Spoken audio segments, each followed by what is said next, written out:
Hi, Nina here. Nina Quilted That, 10-7 Quilting, and your legit kit certified instructor.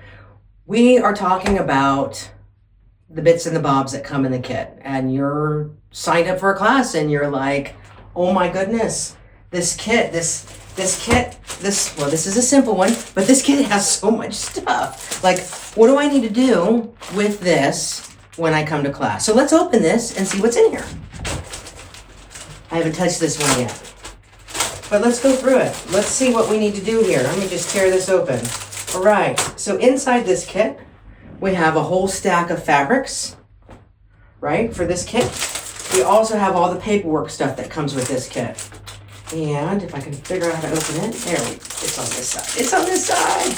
You're probably doing the same thing. Put your glasses on. So, oh, there's some bits and bobs falling out. Look at that. We have a magnet and a sticker. That's all fun stuff. You have some directions in here. Oh, look at that. Another sticker. There's some great bits and bobs with this one. You've got a whole little pamphlet here that kind of goes through everything that's in your kit, and it talks about all the parts, and it actually will give you some instruction. But you're signed up for a class, so this is great, but don't jump ahead. There's only a few things that you need to do to bring your kit to the class. Just know that you have this so you can refer to it, you can read it ahead of time. Just make sure that you've read the class description and you know what the homework assignment is that you need to do to bring your kit to class. Remember not to panic. We like that, don't panic. If you cut something wrong, Legit Kit's gonna fix that for you. We have all our fabric here. We have all the paperwork that comes with our kit. We have some assembly guides and how it all comes together. These papers are that really weird, thin, kind of brownish in color. We call that the newsprint. These are your actual pattern pieces. Your real pattern pieces for your kit, for whatever kit you've purchased. So take these to your copy machine and make a copy of your pattern pieces.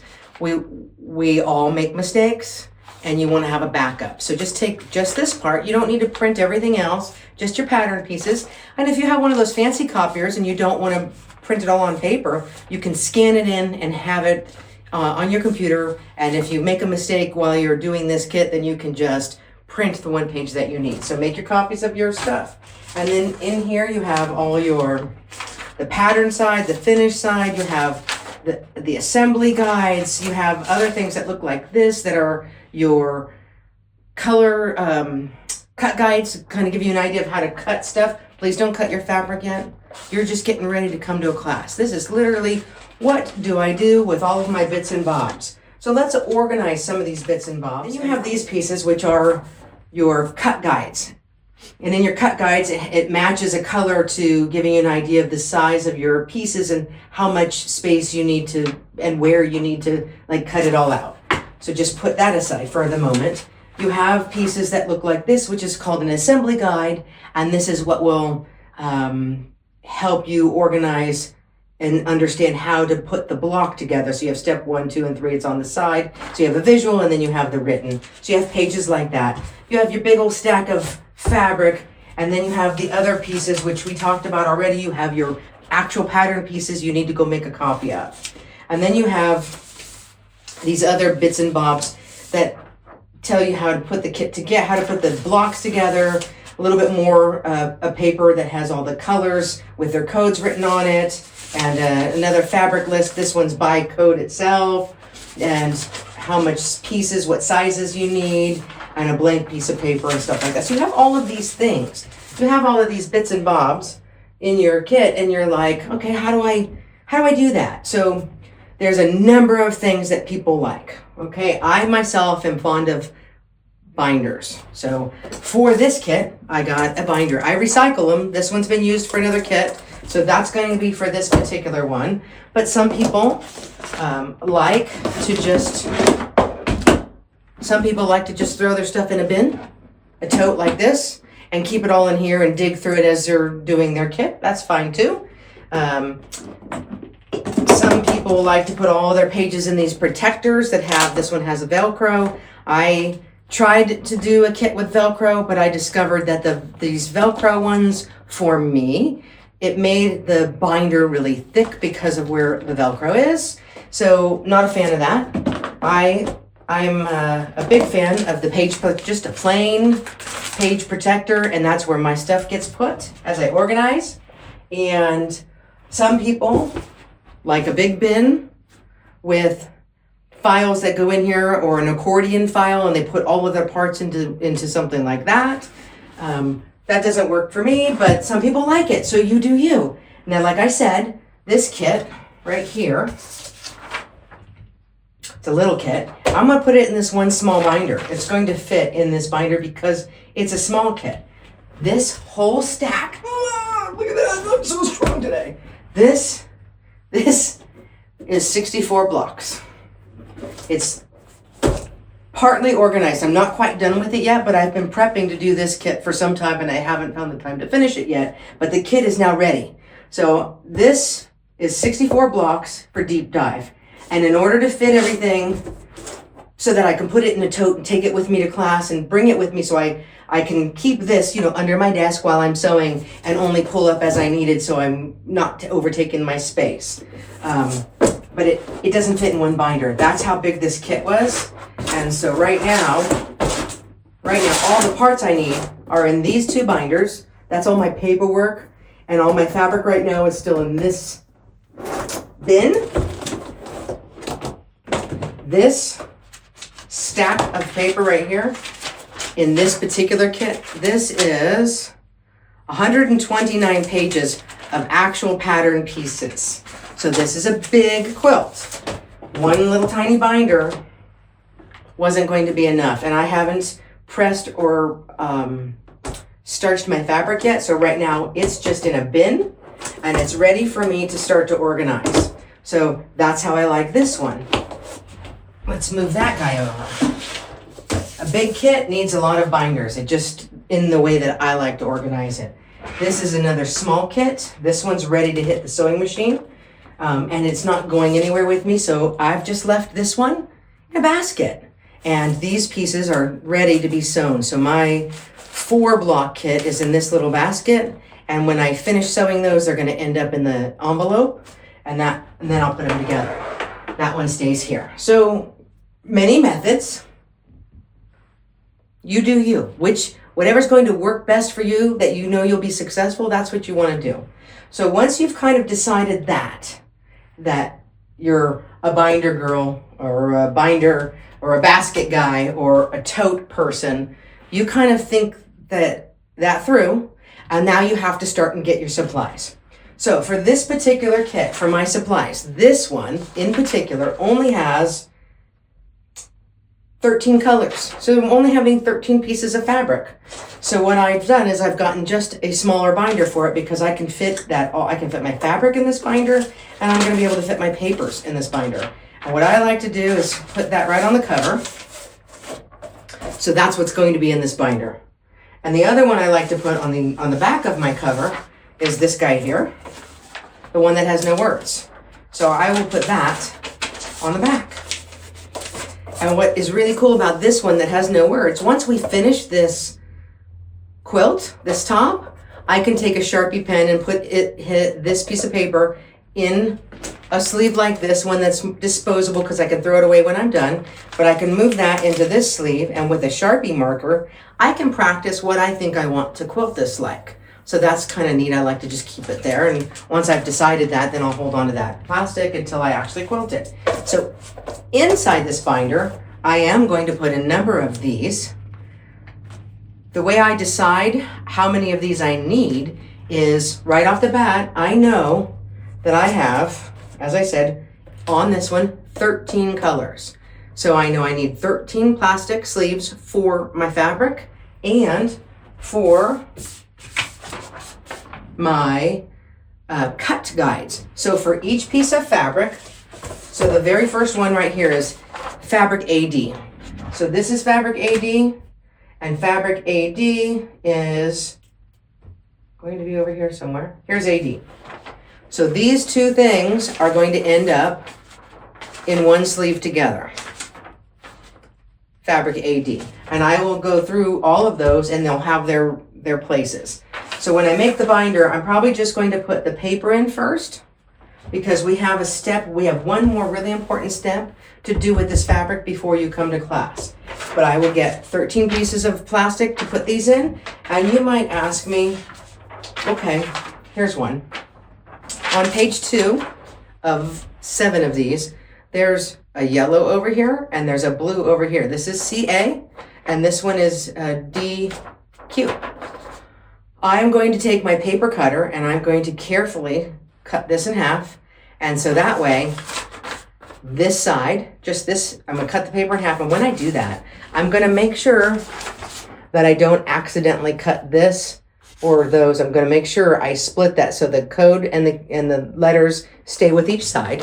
So I'm gonna cut that in half, and the yellow will go with the yellow fabric and the blue will go with the blue fabric. So each piece of fabric will have its own piece of paper that goes with it as a cut guide. And then the other bits and bobs are gonna go into plastic sleeves just so that I can keep it all in one binder. So what that looks like after we starched, and I'm gonna talk about that in a minute, is here's a binder that I did with this mini Blue Jay. And the mini Blue Jay still has its cover and it has the big one on the back.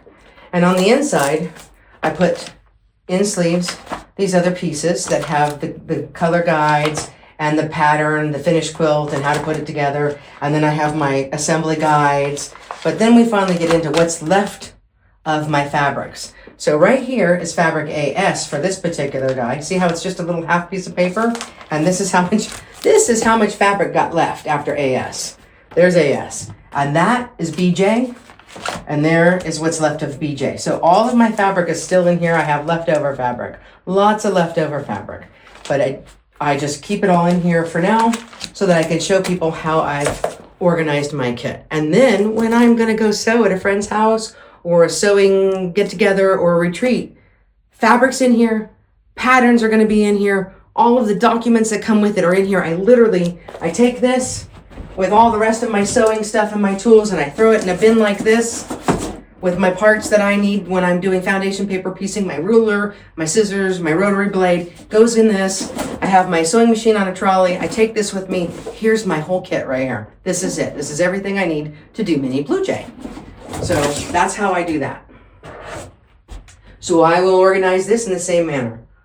Having said that, the bigger the kit, you can see, if I want to bring it all with me, I have to think of a bin for the fabric because it's quite big. I need to divide that into 2 binders because this one has 54 colors. So I have like 25 or 26 colors in this one and likewise in that one because it's that much. So it just needs more. So just kind of think about that when you buy your supplies, your plastic, your Velcro one, all that. You think about how many containers you're going to need for your kit to put it all in one. But let's talk about the prep that you now need to do when you come to class. Before you come to class, this fabric has not been starched. And when we foundation paper piece, we're going to cut all different sideways, across the grain, against the grain, diagonally. It's going to be a mess. And so we need to starch your fabric. What I have found works really well for me, I have a big pressing mat. It's a giant rectangle. It's bigger than my ironing board. So what I do is I take a plastic, Costco fold-up table, and I will unroll this on top of my plastic table because I don't want to put this on my wooden dining table. And I'll put the felt mat right across the plastic table.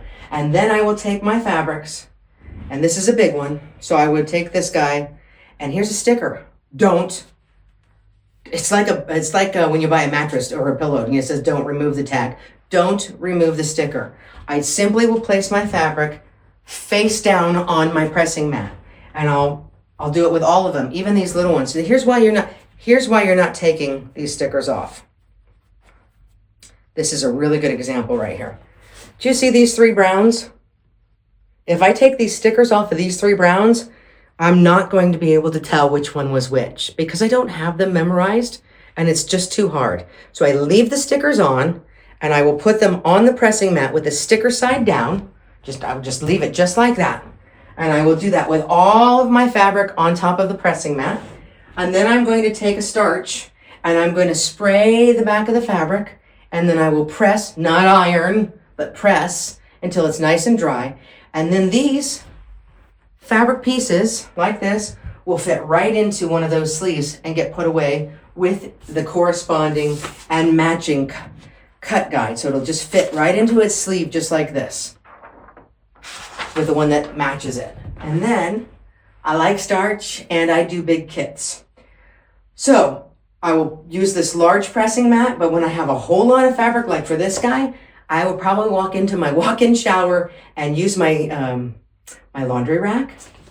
And I have this guy, which I will, this is a garden sprayer, you know, like a mister. I will fill that up with my favorite starch because this holds a whole lot. And now listen. Did you hear that?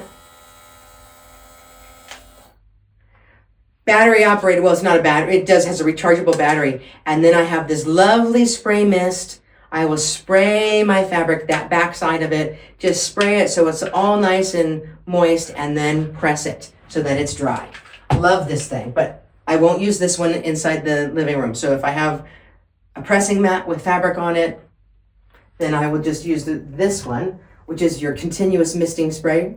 Right now it only has water, so don't worry, I'm not getting it on the floor, but can you see that? Whew, there's my misting spray. See that misting spray?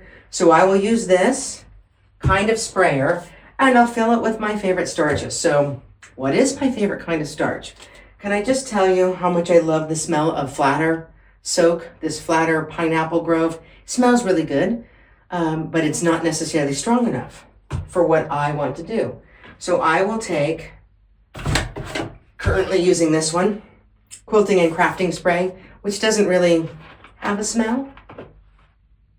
No, it's kind of boring. And I will fill this into my misting spray bottle. I will actually add some Terrial Magic because this thing will turn my fabric into cardboard. So I'll put like a shot of that into there, and then I'll fill the rest with some pineapple just to make it smell better, and then mix that up, and then I'll just spray.